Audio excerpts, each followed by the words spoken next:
Assalamualaikum dan salam sejahtera. Saya Akmal Rizal bin Zaini, pelajar tahun 4 daripada Fakulti Kejuruteraan Mekanikal, jurusan Mekanikal Pembuatan di Universiti Teknologi Malaysia. Ini adalah kisah pimpinan saya. Saya merupakan pelajar aktif lelaki di KTC pada sesi 2022-2023 hasil daripada penglibatan satu sesi dalam Kelab Lambaian Masyarakat. Untuk sesi berikutnya, saya berpeluang berganding bahu bersama-sama dalam Kelab Gerakan Pengguna Siswa UTM-JB di samping terus menyumbang dengan Kelab Lambaian Masyarakat saya.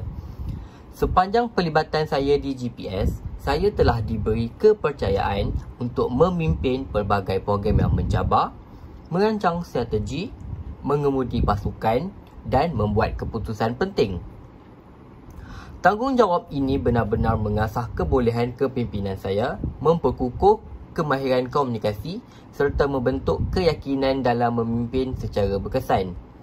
Setiap pengalaman telah memberi pengajaran yang bermakna dalam membina sasiah diri dan semangat berpasukan. Selain itu, saya turut melibatkan diri pada aktiviti luar kelab seperti menjadi sukarelawan Iftar MSI 2024, ketua aktiviti khidmat masyarakat di bawah naungan UTM iLeague Khidmat Catering, serta menjadi facilitator program Academic Bootcamp 5.0 di bawah UGS untuk membantu menyemarakkan semula semangat akademik dalam kalangan rakan pelajar.